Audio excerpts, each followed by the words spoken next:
Hello दोस्तों, नमस्ते। आज की कथा है शिव पार्वती जी का पृथ्वी भ्रमण। भगवान शिव ने पार्वती से बताया क्यों गरीब लोग ज़्यादा परेशान होते रहते हैं। पहले से दुखी व्यक्ति को और दुख क्यों मिलता है। दुख और गरीबी से बचने के लिए हमें क्या करना चाहिए।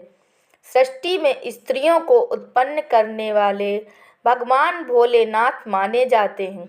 इन्होंने अर्धनारीश्वर का रूप धारण कर सृष्टि में स्त्री को उत्पन्न किया और जब उस स्त्री को पत्नी रूप में स्वीकार किया तब उन्हें स्त्री की शक्ति का ज्ञान हुआ।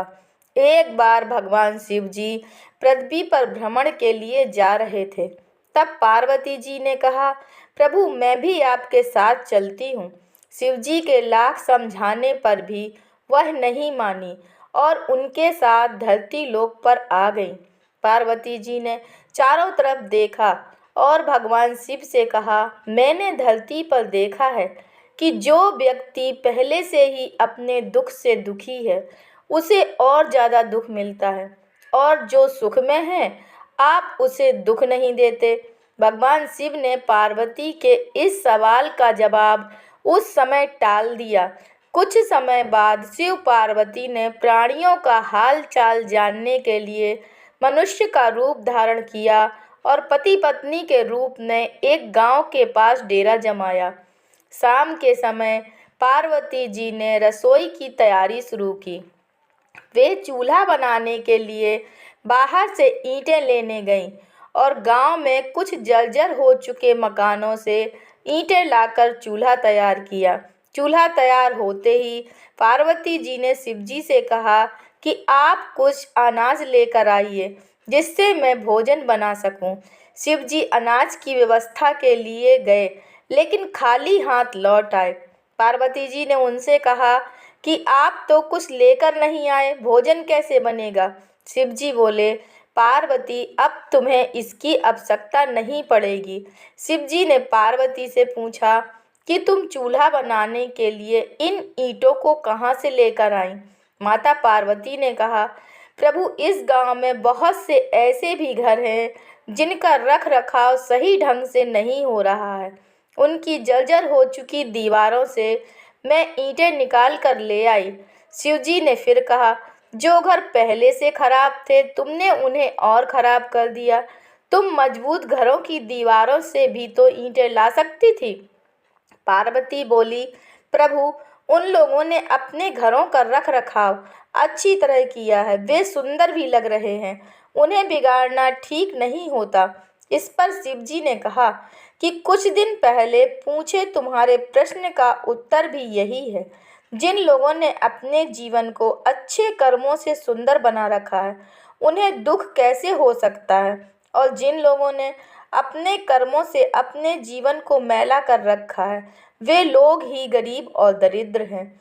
अगर ये लोग अपने जीवन में दुखों से बचना चाहते हैं तो अपने कर्मों को साफ सुथरा रखें, समय समय पर पूजन पाठ करें और दान दक्षिणा दें और अपने बड़ों का सम्मान करें, माता पिता की सेवा करें।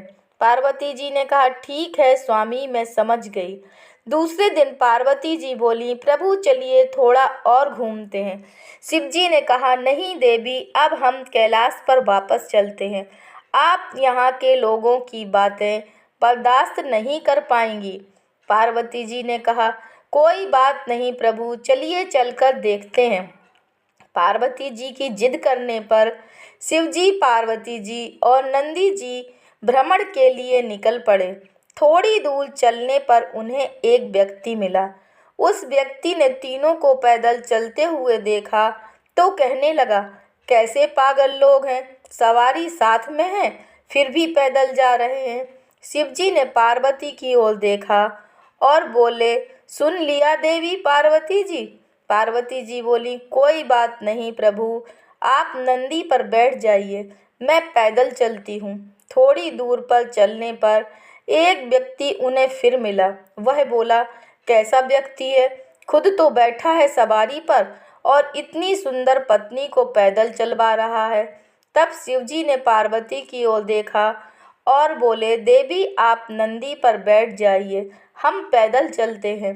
अब पार्वती जी नंदी पर बैठ गई और शिव जी पैदल चलने लगे। थोड़ी दूर चलकर उन्हें फिर एक व्यक्ति मिला और बोला, कैसी औरत है, खुद तो सवारी पर बैठी है और पति पैदल चल रहा है। तब पार्वती जी बोली, स्वामी चलिए हम दोनों ही नंदी पर बैठ जाते हैं। अब शिव जी और पार्वती जी दोनों ही नंदी पर बैठकर भ्रमण करने लगे। आगे चलकर उन्हें एक व्यक्ति और मिला।